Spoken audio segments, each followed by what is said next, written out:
Joyful announcements have given way to announcements of loss, obituaries. So many obituaries. Friends are losing their parents, some after long illnesses, others who peacefully passed away while they were sleeping. Anticipated or sudden, the posts share similarities, expressions of grief and loss, tributes to lives well lived, complete with lists of accomplishments, gratitude for years of love and support, entire lives condensed into a few paragraphs, an almost weekly reminder to use time wisely. At 53, many of my friends are empty nesters.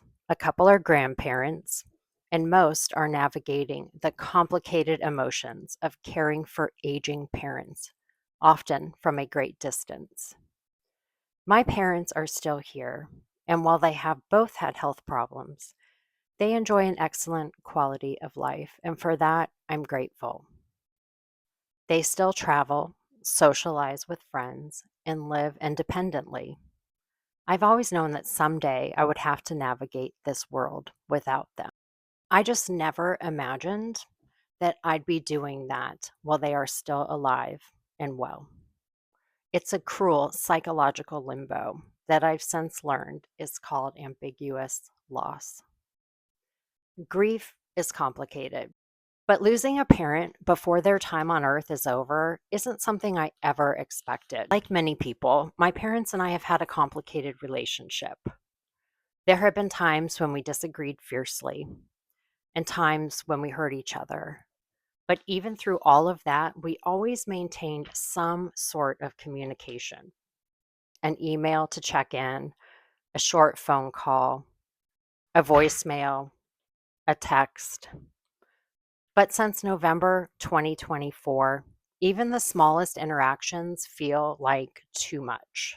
When the caller ID alerts me of an incoming call, my chest tightens. What did I do now? I frantically attempt to recall my most recent social media post. I instantly revert to my teenage self, hearing my name yelled from a distant room in the house I grew up in. Sometimes knowing exactly why I was being summoned, sometimes completely in the dark. It's surreal that even all these years later, the dread can feel so familiar. Do I pick up now and get it over with? Or do I wait, knowing how much energy it's going to take for me to pick up the phone and call them back at a later time? I wonder why we go through this pretense of normality. This cannot possibly be enjoyable for them either. The truth is, we are out of safe things to discuss. Years ago, we agreed to disagree about politics, to stop talking about it altogether. Yet every time we communicate, that feels like a Herculean task. Because isn't everything political now? Even the weather, a once universally accepted safe topic for small talk, has become yet another political landmine to navigate. I realize that sounds absurd, but I proceed with caution. Talk of record cold temperatures can steer the conversation dangerously close to so much for global warming, so I must choose my words carefully. I believe in climate change. MAGA calls it a scam. Like I said, everything is political and it's all exhausting. So my grief remains in limbo. Closure is elusive. My wounds are reopened with the day's newest cruelty unleashed by this administration. In full disclosure, the majority of my grievances are with my father, and with good reason. It's a story too long to tell here, but one that's familiar to millions of women. I wasn't believed, at least not by my father. Years passed, many of them. My dad apologized. I thought I had moved on. I thought I meant it when I accepted his apology. I believed that my dad realized the pain he caused and would do better now that he knew better. Thank you, Maya Angelou. So when a jury ruled against Trump in the E. Jean Carroll case, I naively assumed my father's support of Trump would finally be coming to an end. There was now a concrete acknowledgement of the harm Trump has done to women his entire life. After all, my dad has granddaughters, 4 of them. Surely this was the red line he would not allow himself to cross. Surely he couldn't possibly defend Trump after this. Surely he will pause and take a moment, honestly reflect on what his support for this proven abuser actually signifies. I'm sure you can see where this is going.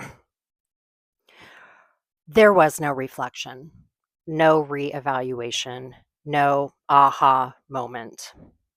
He continued to support him, not just with his vote, but with his money. Support that felt to me like the ultimate betrayal, a point of no return. The red line had arrived at my feet. Had my dad crossed my red line for continuing a relationship?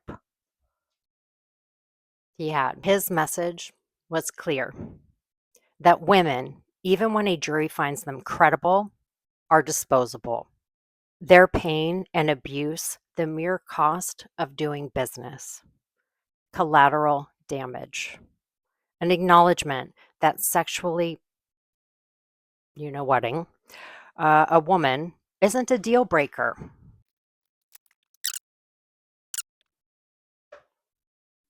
A declaration that said that assaulting a woman isn't a deal breaker, but a sign of strength and masculinity. A declaration that said, this is the man that's earned my financial backing. A clear declaration about the type of world he wants his grandchildren to inherit. One where morality, ethics, kindness, and trust are dismissed in service of money and power. A world where abhorrent behavior isn't condemned, but actively encouraged and supported with financial contributions.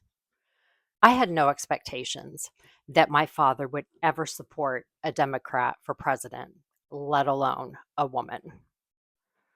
I did expect the moral implications of continuing to support Trump after the E. Jean Carroll ruling, but that would be too much, even for my dad.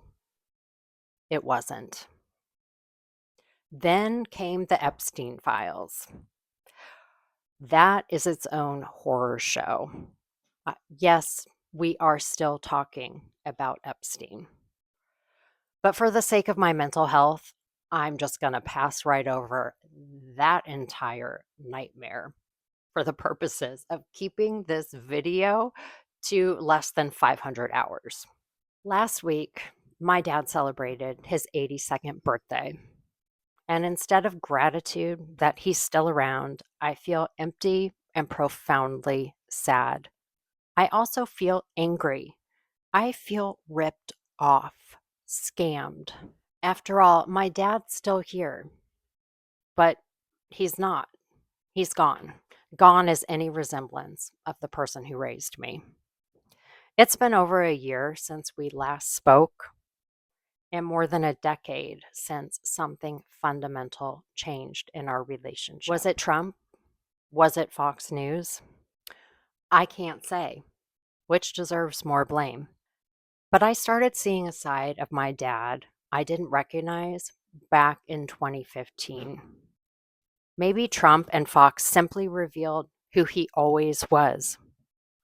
That possibility devastates me the most. That this person was always just beneath the surface, waiting for society to grant him permission for his true identity to emerge. But the change was gradual, like the proverbial frog in a pot of water. After my dad retired, Fox News became the constant background noise of his days, an endless loop of right wing propaganda. Slowly, he grew angry. Slowly, he became a science denier. Slowly, the water reached a boil, and he became convinced that only Trump could fix it all. Facts became fake news.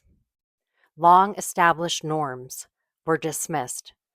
Cruelty became acceptable, and any and all criticisms were smugly dismissed as Trump derangement syndrome. What hurts most isn't the politics, it's the moral contradiction. My dad, who once told me he believed the woman who accused Trump of sexual assault, he believed those women, yet his devotion never wavered. In the same breath, he called Kamala an empty suit slut. Yeah. While never judging Trump for his long, well documented history with women. I can't reconcile the cruelty and hypocrisy with the man who raised me. It's a strange kind of mourning, grieving someone who is still physically here. The last few years feel like watching my father fade in hospice care. Every day in Trump's America brings another moment, another headline, another unspeakable act when I think, this will be it. This will be the thing that finally snaps him out of his inexplicable loyalty to Trump. This will be the moment he sees who Trump really is and understands that continuing to support him is indefensible. I wait for the breaking point, the moment he finally sees what I have seen all along, that he recognizes his loyalty demands a moral compromise and relinquishment of values that cannot be sustained, that he will choose instead to use whatever time he has, whatever time remains in his life, to make amends, to reflect, to reckon with how he got things so wrong. But there is no red line. There is no act, no statement, no cruelty severe enough to sever his allegiance. Accepting that truth, that he will never understand why his choice isn't something I can simply get over, why it hurts so deeply, why it feels like a personal betrayal, is yet another kind of loss I grieve every day. Because as long as he's here, I continue to grieve. Every day he could do the right thing, make amends. And instead, every day he chooses Trump. Over and over again, each new day he chooses cruelty over decency. And as the days pass, Trump's behavior grows more egregious. The betrayal compounds. Every day brings another horrific act, and every day my father once again chooses to continue supporting him. Every day I feel newly betrayed. It's impossible to articulate because I know it isn't rational. I know the red line, if it ever existed, simply keeps moving to rationalize increasingly abhorrent behavior. I struggle to accept that he's okay with any of this. Yet he is. I think about calling him. At 82, I know tomorrow isn't guaranteed. But then I remember the voicemail he left me the week after the election, the one saved on my phone. A message filled with hate, vitriol, and rage. A message that finally marked the end of our relationship. My dad had no red line for Trump, but he certainly had one for me. No matter how painful it is, his loyalty to MAGA and its highly problematic leader outweighs his loyalty to family. That sparks.